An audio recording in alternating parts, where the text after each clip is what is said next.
Video games are constantly pushing technology to the limit, and the art in video games is no exception.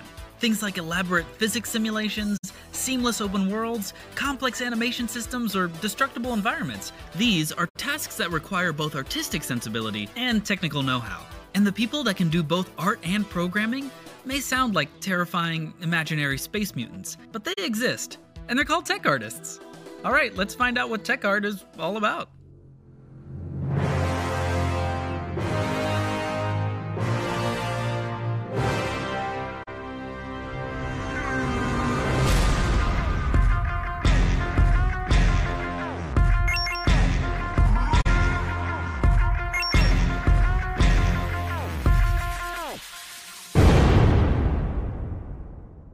Tech art is crazy important for making a game. Seriously, like every team I've ever been on is always trying to hire more tech artists. So, what do they do that's so important? We build tools for artists. All right, well, there you have it. A tech artist makes tools. Well, we also streamline the game creation pipeline. We make game exporters, make implementation easier. Okay, yeah, so there's a couple other things that a tech artist... Some of us work on the game content, rigging characters for animation. Wow, okay, so there's even more stuff that... There's also file structure, version control support, automation. Okay, geez, I get it. There's a... Oh my god. So we also have art backgrounds, so we model, we animate, we make VFX, build interfaces, UI, websites, shaders, lighting. Okay, stop. There's so much in one job. How is this possible? You guys aren't tech artists, you're everything artists. Sure, call us whatever you want, but our main job is to streamline how art is made and put into the game. Okay, so I guess one of the major specializations in tech art is rigging. Rigging is the process of taking a character model or mesh and giving it a skeleton. Ew.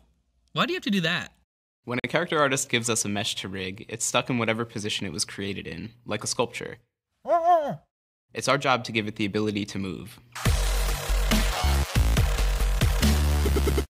To do this, we create a skeleton by placing bones inside the mesh.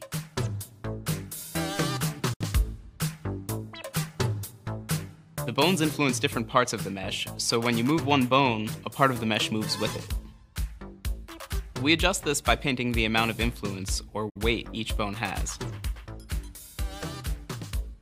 This process is called weight painting.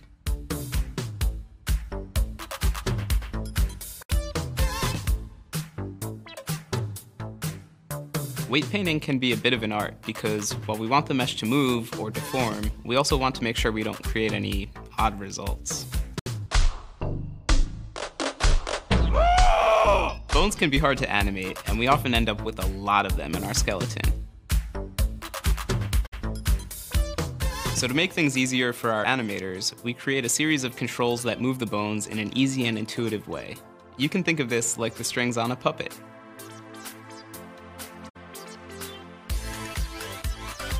In this part of the process, we solve challenges like keeping a character's foot planted on the ground while the rest of the body moves, or switching that functionality so the whole leg can follow the body, like when you swim. Another thing tech artists do is create custom tools for artists to use, and that usually means customizing the existing software that artists are using. Programs like Maya, ZBrush, Photoshop, Unreal can do a lot of stuff already, but artists often have very nuanced and eccentric needs, and they'll ask for a very specific tool from a tech artist. Then, it's up to the tech artist to really determine whether that tool's request makes sense. And that's why every tech artist asks this very critical question. What are you trying to do? What are you trying to do? What are you trying to do? What are you trying to do? This question is really important to ask, because even though an artist means well, they're not always as informed as a tech artist when it comes to tools requests. For example, an artist might ask for a tool that hides all of the water and plants in a level. They need this tool so that they can count how many fish are being spawned. The tech artist might instead make a tool that simply displays the number of fish that have spawned in the level, saving themselves and the artist quite a bit of time. Art assets often require some implementation steps before they can work in the game. This can be things like removing unneeded components, turning on certain settings or parameters, naming the file correctly, breaking the file into multiple separate pieces, creating connections between the new file and the existing files, all kinds of stuff.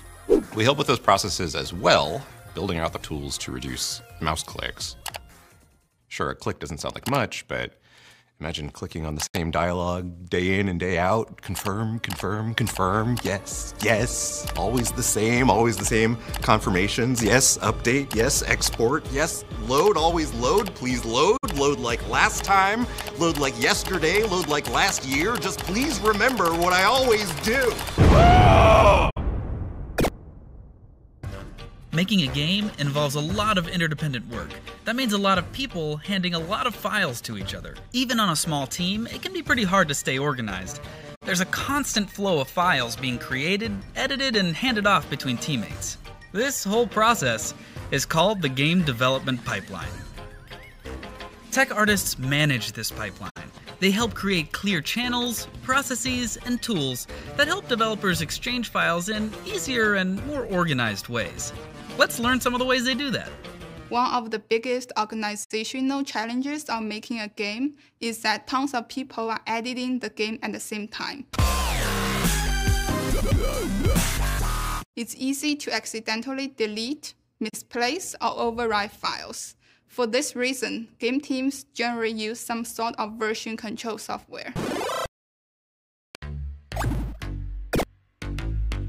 Version control software stores and records everything that happens to every file in a game. It saves every previous version of every piece of art, it records every change made to the game and who made it, and most importantly, it lets you know if someone else is working on a file that you're trying to work on. Tech artists build tools to make it easier to interact with version control software.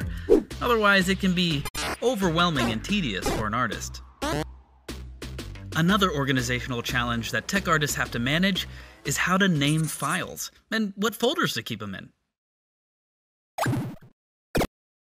It can seem like a simple thing to name a file, but things can get pretty crazy and hard to organize when dealing with thousands, even hundreds of thousands of files.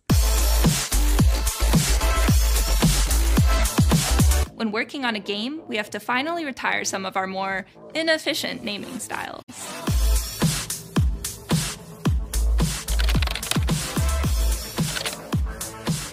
Naming conventions and folder structure can become a huge problem if not handled and maintained.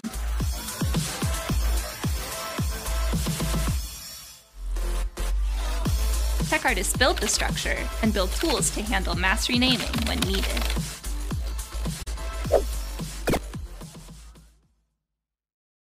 Some tech artists specialize in shader technology. Check out our character art video for a quick intro to shaders. These tech artists help build and utilize shaders to make materials like stone, wood, metal, or grass. But shaders don't just make basic materials. You can achieve pretty unique results from the creative uses of the parameters on a shader. For example, you can connect the vertex color of a mesh to dry different textures based off of the height of the vertices. And this is how, based off a terrain system, you could actually paint the terrain extremely fast just based off of vertex colors and get a lot of variation within your environment. Aw, that's so cool! Though I have to mention, if any of this doesn't make sense to you, that's okay. Just know that you can do a lot of amazing things with shaders. And if you're interested, they're definitely worth looking into. Because you could do things like automatically apply dirt or rock to the steep parts of a mountain, or creating the effect of flowing magma with a realistic look. Or you could achieve a toon-shaded look by clamping a light direction input in a shader to create a unique art style, similar to Breath of the Wild.